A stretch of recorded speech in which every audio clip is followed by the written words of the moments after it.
Hi, everybody. So I have the beautiful Anya with me today, and we're going to talk about sound and what it does. So frequency and all of that.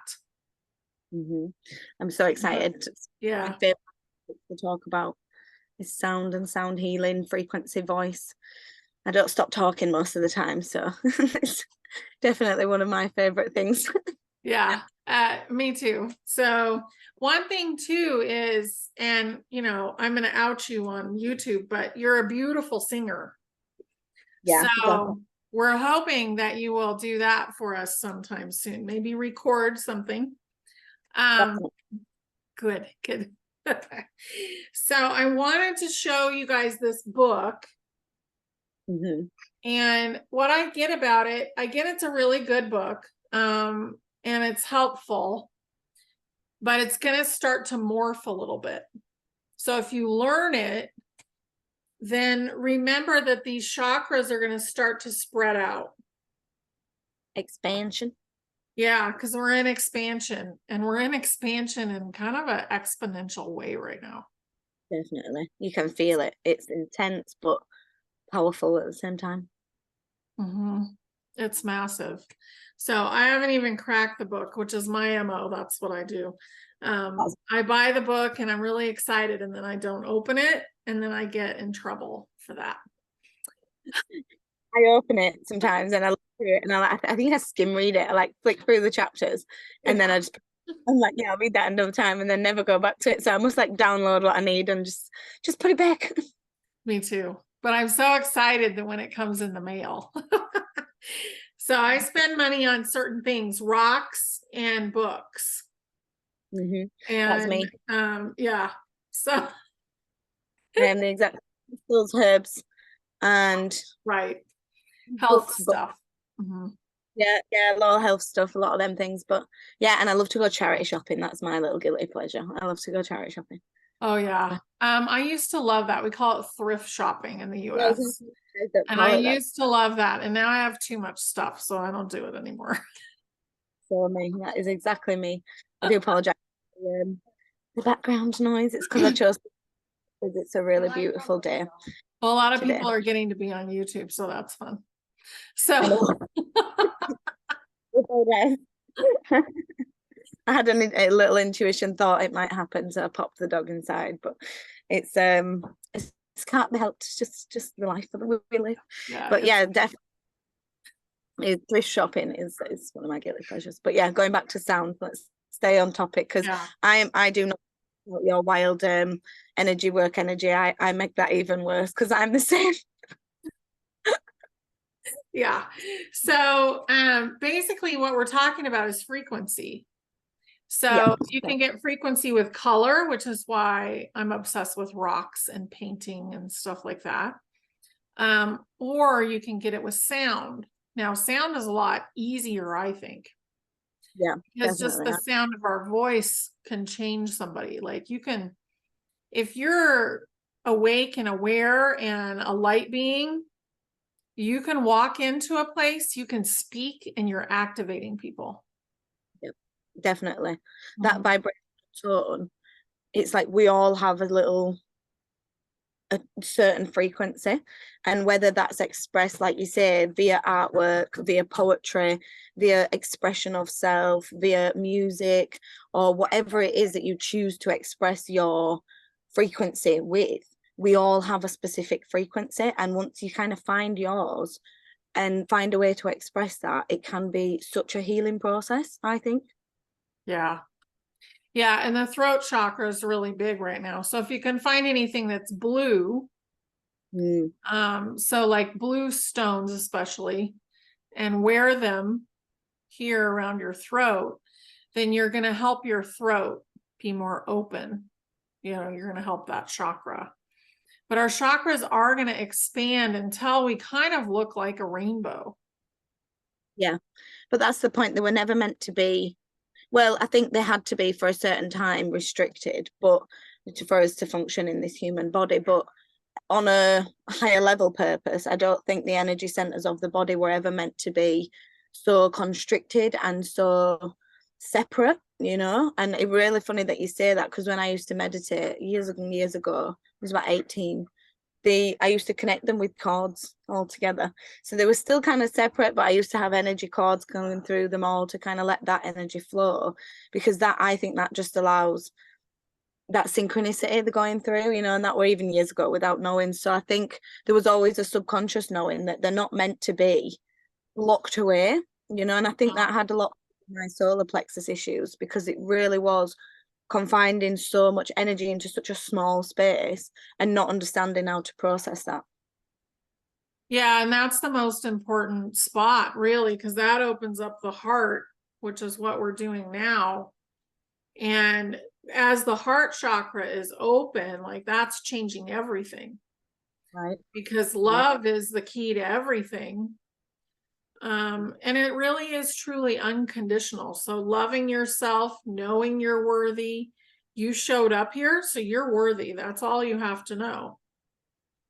You don't need Exactly. any other proof of it.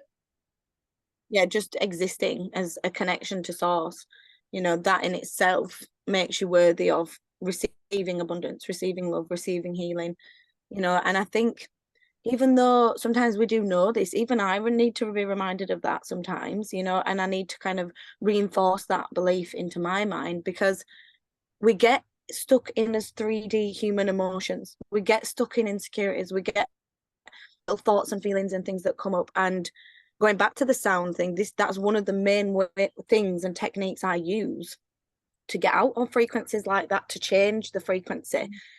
So if I am, you know, there's been many times throughout the years, but like you say, I've been a singer for years, and starting off as a child, music for me was definitely a healing mechanism, a coping mechanism, and a way to also like spread my light and spread my energy without knowing that's what I was doing as a child. But you know, and I've got a really complicated relationship with music now. I absolutely love it, but it did become something that was taken out of my control and kind of used as like what's the word without being like disrespectful to those around me, like it felt a bit like it wasn't my choice. It was like just forced upon me in certain environments, because there was pride, love, but that created a lack of choice around when I wanted to do it and how I wanted to do it and the ways in which. And then obviously I went to stage school as well, and that really kind of molds you a certain way and expects you to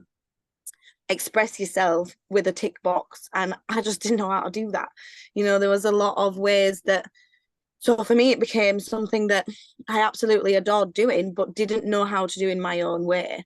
And I'm sure there's many people that might have experienced that, whether that's even just talking, you know, like that's something that's been really coming up for me lately, is being able to express myself, express my boundaries, and not feel insecure about that, not feel guilty about that, not feel like that's doing something wrong or like that's not valid, you know. So the throat chakra, like you say, there's so much coming up for us claiming our power there and claiming our voice, whether that is a singer, whether that is a musician, whether that is just speaking and communicating and being able to express ourselves, our needs, and our voice. At this time, I think that's one of the precipice things to be able to move through this next stage of ascension is communication and expression of self. And we have to kind of navigate what that means to us. Mm-hmm. Yeah, and communication has been notoriously bad on this planet. Right. And the reason is because everybody was divided on purpose. We have all these different languages, all these different ideas about people. And really, all of that's baloney, because we are all one. And it doesn't matter what your, you know, what your culture is, what your color is, what anything is, you all matter, and everybody deserves to be happy. So it's like that's something that I think we're going to know in the future. And that's going to come from the heart chakra opening. It's in the middle of really kind of expanding right now. And after that, it's going to be the throat. Definitely. So, yeah, that's going to be really good, because so many people are going to come forward and start to speak. Yeah. And this is what we need. And I think to be able to do that, it makes a lot of sense that the heart has to come first, because if we're opening up the throat like clearly and openly and honestly, and then not dealing with the wounds in the heart and not dealing with the kind of pain and the inner child wounds, and a lot of that can sometimes just explode out of the throat chakra when it's not being addressed. Yeah. So how many of us for years have repressed trauma? A lot of us didn't even know the trauma existed until we started the healing journey. I was one of these people, so I can speak for that, my personal experience. And once you start to acknowledge it doesn't stop. Sometimes there's the door that just continuously opens, and it is about having a way to express that and deal with that. And that's something I personally have struggled with, and I'll hold my hands up to that. Part of my human experiences, I brought up around a lot of projectors, so that was my natural kind of cycle in my brain. When dealing with emotions or stress or triggers, I would project on people closest to me or person closest to me at the time. And it was a really hard observation to kind of understand where them cycles were and where my throat chakra was being blocked and where I was acting out of defense and ego and fear of being vulnerable and fear of not being seen and heard and not feeling safe. In essence, it's all about not feeling safe to communicate. That was the problem for me in the throat chakra. So I really had to address the communication issues there, and it's still something that I have to pull myself up on. So I think you're right, honey. We have to really work on communicating from the heart and expanding that heart space first before we step into really deeply, openly expressing ourselves, because we don't want to do it out of victim. We don't want to do it out of blame. We don't want to do it out of, trying to justify and explain the traumas that's happened to us. We want to do it out of acknowledgement and awareness, but without as much ego as we can leave behind, and that comes from opening the heart. Yeah. And there's damage you can do with a blocked throat chakra. So not only to yourself, but to me, it's like bird song if your heart was open versus like the kazoo if you're, like if it's not. And that's when it's quiet, like otherwise it's screaming. So when someone is yelling at you, or even just yelling in general, say they're next door and they're yelling, it penetrates the energetic field. So it actually is an injury. And I don't think people understand that, because it is a physical injury, just as if someone, I'm not going to say the word on YouTube, but somebody did that, like it's the same thing, really.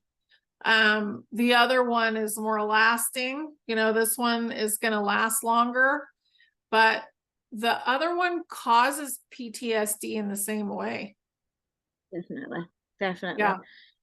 If you're around that vibration, like you say, even if it's something you grew up with or something you was around a lot and exposed to a lot as a child or are exposed to a lot now, it makes your inner self feel so unsafe to express themselves and to communicate that. So it's really hard to get to that next level of healing that we're all trying to get to at this moment in time, which feels like, I feel like there's, for me specifically, and the people I'm working with, it feels like we get so far and then it's like this step back in a own personal journey, and it's questioning like, why does that keep happening? Obviously it's going to always keep happening, but in certain aspects that keep coming up right now, and it all for me boils down to being able to communicate and articulate and express myself, my boundaries and my needs clearly and healthily without insecurity or without fear.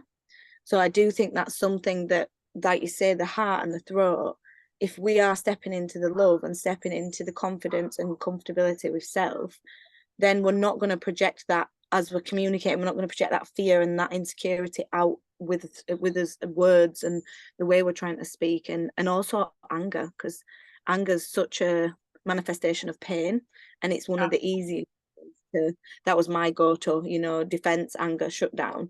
It was an easiest way to avoid that confrontation and conversation that makes me feel extremely exposed and vulnerable. So if you shut it down with anger, it was a defense mechanism. So I think there's many ways you can recognize if your throat chakra is blocked, and it can be like myself with the anger and projection, but it could also be that you feel like you have to stay silent, you feel like you can't speak, you feel like that no one ever hears you and you never heard, and there's no room for your words and your words are not valid. So there's many different ways that a throat chakra can be kind of out of whack a little bit, and that can be too much or too less, and it is kind of about finding that healthy balance, and music and sound can really help us do that. Yeah, and even if you're humming, Yeah, any form of, yeah, any kind of activity there. And so we encourage you to open up your heart chakra, know that you're going to be safe, and also then start to work on your throat. But the heart chakra is what's on the table right now. That's humanity in general is working on that. Yeah. But I wanted to also talk about these. Yeah, tuning forks. Yeah. Love So them. you can get a set of these really inexpensively. And you can play with them. Like I have singing bowls and they were a beautiful gift and I love them, but I totally don't know what I'm doing. So one day I played the singing bowl for way too long and it was just one note. And I was tired for 2 days after I did that. So I had to take a nap immediately and I was fine before I did it. And then after that, the next day I was so tired as well. So I think they need more like knowledge. That's what I'm saying. But these, I don't feel like they do. No, they don't. But I think maybe what if it had an upgrade or an activation within you? That could have been that. They do that with me. Might have been. And maybe I did that on purpose to myself, but it was crazy. And I was like, I just can't understand why I'm so tired. Right. A big white one is massive, and it was a white one. Yeah, it was. I was like, yeah. And mine, when I do it, if my crown's not in alignment, my head will feel really fuzzy until I've stopped spinning it, until like it'll tell me when, and then my head grounds in. So it like grounds my crown. That's what I say. So when I'm feeling like out of whack or like not leveling the crown, I just gong it and swing it around, and all the animals love it. They all lay there like just humming out. So my don't do it for too long, so maybe I'm just not doing the massive upgrades that you did with yours. Yeah, I would say I probably played it for, I would say, a solid 15 minutes. Yeah, so it's probably done a lot of deep activations there in the crown, and maybe a bit intense for the human. Too much. It was too much. And that was like a year and a half ago. And I did have an activation shortly after that, actually. And a fever. Because a lot of times you get a fever when you're getting an activation, or some kind of short cold or ears ringing or whatever. But I just wanted to mention these because you can feel, I'm hoping that this translates. Yeah. But you can feel the note. So that's an F and it's 174. And I just think that these are an easier way to get started than getting singing bowls, even though I absolutely love them and I want to learn what to do with them. But I feel like as we go through the healing process, pretty soon we're going to know how to use this kind of stuff to heal somebody from all kinds of things. Definitely. Yeah. The different notes, I know that you can use them for different energy points throughout the body, but you don't necessarily need to know. Like Honey says, you can just tap into your intuition, and I place them like in different parts over my body or whoever I'm working on, and I just kind of make the frequency. And what you'll notice is if that area is blocked, it won't play the tune clearly. So it will sound very dull. It will sound very like scatty and very, distorted. So if you do some then energy clearing, send gold into that area, send green and gold into the space where you are donging your little fork. Then once you've done the clearing, the do it again, and the sound should be a lot clearer, and it'll sound a lot more clear, in tune, and just in alignment. So definitely try that, and try before the energy work and after on certain parts, either on yourself or on animals or on other people, and you can really notice where there's slight blockages and heaviness, and definitely just make sure you're sending gold energy from source into that area, clearing that out, and then checking it again with the fork. That can be a really good way of checking the energy centers in the body. Yeah, I mean, and even if you have like a xylophone or something in the house, play with that. Yeah. I used to love those as a kid. Definitely. But it's the different frequencies and sounds that Yeah. activate this, and I think that's like the message for me. Obviously I love the folks and I love the singing bowls, but for me, I was always a musician before I knew about anything to do with spirituality as a young adult, as a teenager. I mean, I had the knowing in some ways, but I didn't know what obviously we know now. And I started off a musician, I started off a singer, and always interested in other instruments. I can play some very briefly, but it's always been the voice for me and the music. And like different songs and different vibrational frequencies have been unbelievably powerful for me to either release wounds, to activate myself, to activate others.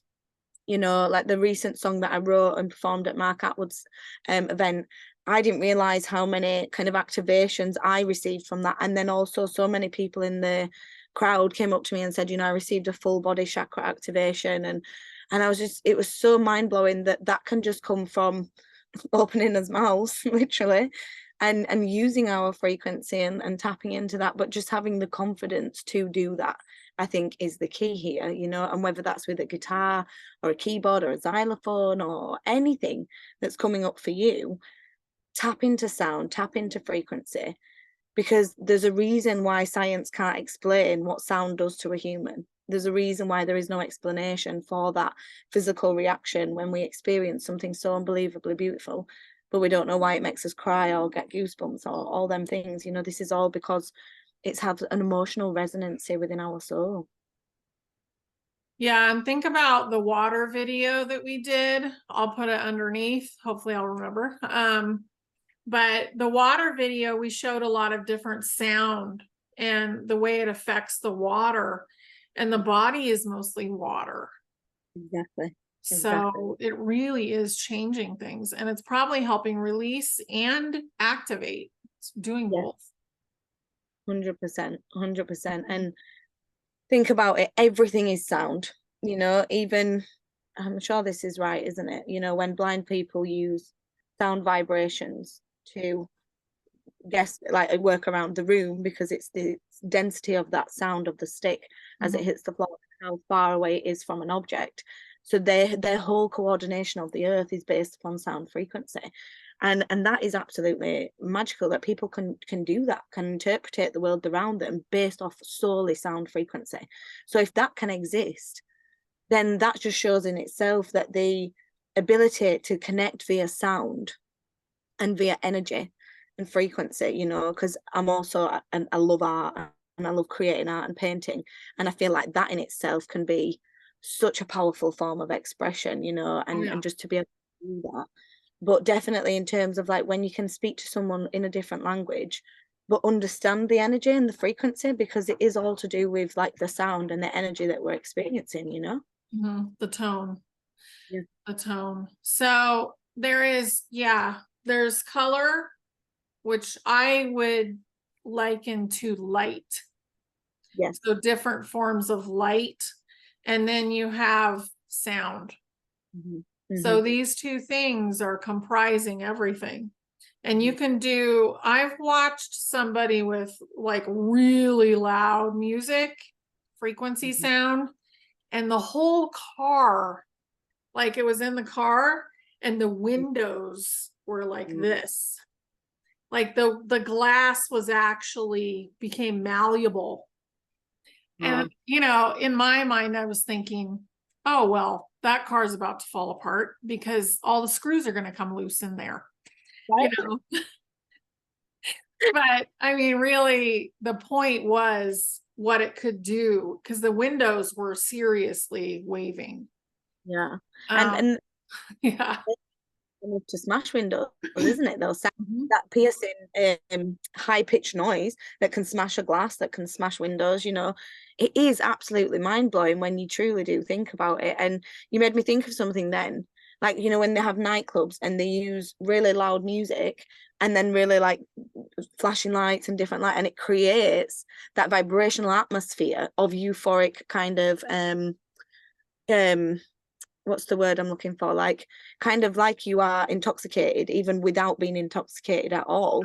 You're in them environments, it creates that vibration, it creates that energy with the sound and the lights and that kind of escapism from the real world. And I think that was a really, it triggered that thought in me. Oh, that's probably why they do that, to create them environments in a dancing kind of environment, nightclub, to create that altered experience, you know, as you're going in there. Yeah, absolutely. And the pyramids were built with sound. Mm. So the pyramids, Machu Picchu, when you look at those walls and like you can't even slide a piece of paper through them, Yeah, I love that them. was, they made the rocks malleable.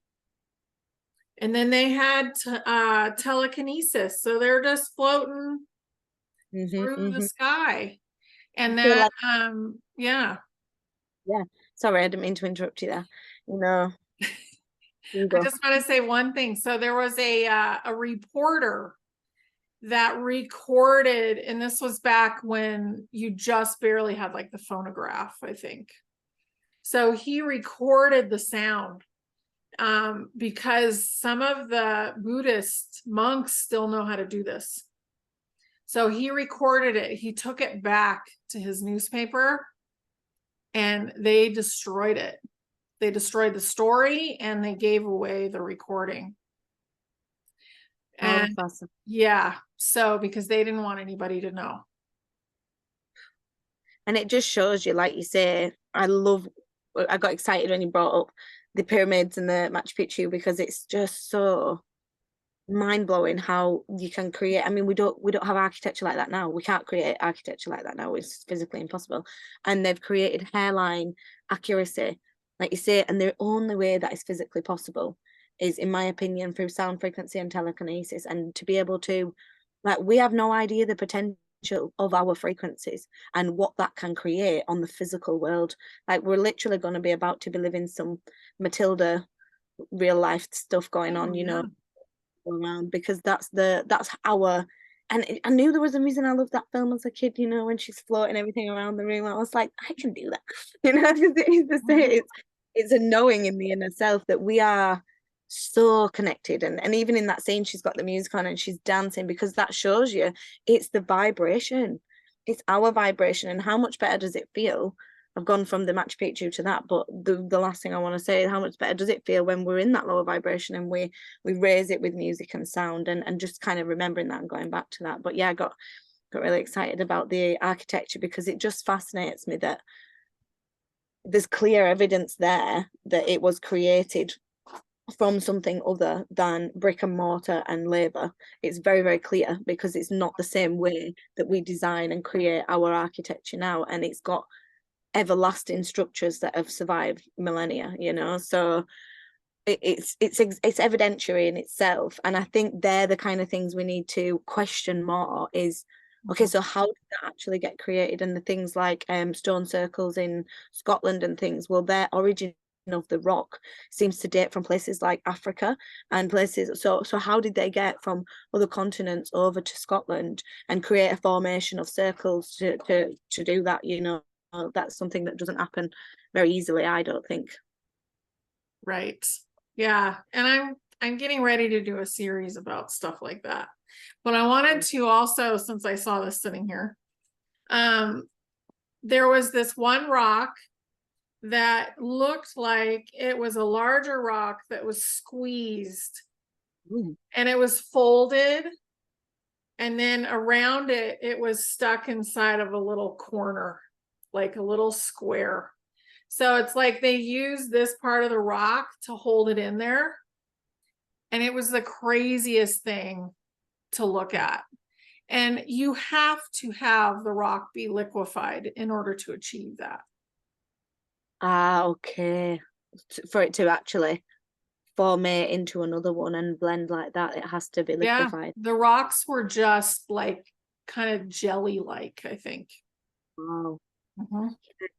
It really fascinates me to think, like, imagine the almost like experiments and things that have got up to, like, ooh, what frequency does this, what does this do to this one? And it's like, really, we have Yeah, no idea of the potential of our, and even me being a singer, and it's beautiful, there's no denying that that's a wonderful thing to do, but the potential of the voice and the potential of the notes and the frequencies that can be created just from the voice, I think we've explored about 3% of it. yeah, if that. And then another one to look into is the didgeridoo. Yeah, I love the Yeah, didgeridoo, I love the didgeridoo. My dad had one growing up and he used to play it to us in the living room. Like, honestly, they are they are very shamanic and yeah, trance. Oh, I love they I remember being a child feeling like I was stood by a fire in like the African desert or something, like feeling like I was moving around the fire, just being stood in my dad's living room, because that's the power of that vibration that it creates. Like, they're really magical instruments, the didgeridoos. they are. They're really awesome. So Hard to play. very healing too, I feel like. So if you can Yeah, get a recording of a didgeridoo, I'd totally go for it. yeah, definitely, definitely. And I think they work with the root chakra a lot and with the base chakra. I think they help ground us and stabilize us to the earth, but they are quite hard to play, like you say. So maybe a Yeah, recording, because my dad, I remember my dad really I would use all the face muscles and all the lung oxygen in your lungs, like it really takes it out of your playing one of them. So maybe getting it on record on YouTube as well might be a way to tap into that frequency. But yeah, and I love the shamanic drum, so I have my own shamanic drum and I use it a lot for my meditations and healing sessions. And oh god, there's just something about that frequency that it creates. Oof, it is such a powerful, powerful frequency, in my opinion. I absolutely love my little shamanic drum. It's got a tree of life as the handle, and it's just magical. But I really use that a lot for clearing of others and clearing of myself. I use the bowl to clear my crown and music to raise my vibration. I put sometimes just like normal guitar frequencies and like kind of medicine sort, and really raise that vibration up, because we need to kind of tap into what we're feeling and lift it up. we do. It's time to Mm. lift up. Yeah. So if you're not using your voice, another thing you can do is you can imagine that you're filled with light and you can turn up the switch. So just like a dimmer switch, begin to turn your switch up until you're shining. Nice. I love that. So that way too. Yeah, this is And fun. using light is not, it's no different to sound. It's got its own different frequencies and everything like that. But Trish, she doesn't work too much with sound. She works a lot with colors and light and vibration, and she likes silence, pure silence. Whereas I don't. I'm the opposite. So we are quite. And there's all different ways you can use to heal them in them frequencies. But even poetry, like poetry, I think can be such a great way to actually get out what you're feeling and actually articulate that in a way that's, if you don't feel comfortable writing someone a letter and addressing this pain, this trauma, sometimes generalizing it in a poem, but it's not obviously generalized, but it's a way that's not directed at someone, can be a very powerful way of expressing and releasing. It's a beautiful thing, form of expression. My dad he writes a poem probably 3 times a day. He's writing a poem. I Yeah. love that. To share Yeah. one of his poems. Yeah. I used to put them in the newsletter. I need to get them again. So I do have a little bit of a spot for poetry. Do you know what I love? I love watching people read their poetry, like when they do live poetry, because I love watching the emotion behind it, and that's what I think I like, the passion and the power and the way that they read it with the emotion that it was written, and I really find that really, really emotionally moving. So there is so many ways that we can tap into expressing ourselves. Like Honey says, focus on the heart, but I think we can use these techniques to heal the heart as well. So we can use when we're feeling heavy and sadness, and sorrow and grief and loss and pain and anger in the heart, write a song, write a poem, get it out, put some music on. You know, sometimes there's music that maybe is not all airy fairy, but is saying the words that you need to hear to resonate with your pain to be able to release that. And that's absolutely fine. Like, don't think you have to listen to certain megahertz or certain frequencies. Like, literally just go with your intuition on what it is that you need at that time to go to, and what you need to be able to access that emotion and let it flow. Yeah. And the frequencies have been cleared pretty much. So you're really probably not going to hear something that is negative or Yeah, bad exactly. for the body, or watch either. Like a lot of the TV frequencies have been cleared as well. So Yeah, I've definitely definitely not. watched more movies lately than I Yeah, have. that's a lot more normal telly, you know, and a lot less different alternative media, and sometimes just mixing it up with a bit of all, which is we need to do. We need to live a human experience too, as long as it resonates with us. But it's very rare the intuition will lead you to a certain piece of music that's not beneficial to the soul to be released. You know, sometimes I can listen to a song and it can create a whole emotional reaction in me. You know, I got a beautiful message from my spirit guides from a song once after an event I did, and it was called Wings, and the event was about wings. And I was listening to the song, and as I was listening to the song, the guides were showing me where they were stood watching me do the event, and it was this whole emotion that was coming from the song. And honestly, I was sobbing my eyes out to this song, but it created such an emotional release and activation within me that, you know, I just don't think I'd have got from just a downloaded message. That activation that came with the music, with the words, with the frequency, just amplified that message so much. Yeah. Yeah. Mm. So good. So go out and listen to something if you enjoy it. And if not, work with some color. Maybe we'll talk about color next time. Let us know if you're interested in also hearing about color. And then we can And bring some paintings or, you know, whatever. Yeah. yeah, I love talking about all these things because we Me need too. them. And I'm sorry if I've talked over you. I told you I get excited talking about this stuff. You're fine. No, we need to talk about this more often because it's time. The creative thing is coming in. So we're all going to be a lot more creative in the future, whether that means I'm a beautiful gardener, I grow flowers, whether it means, you know, you paint or you play music, or maybe you do all of them. Yeah. I like to do. I'm one of them. Can't pick one. I'll just do a bit of everything. Yeah. And I think because when I get bored of one thing, you do a painting, I write a song, write a poem, do some gardening, do a bit of everything. Keeps you on your toes. Yeah.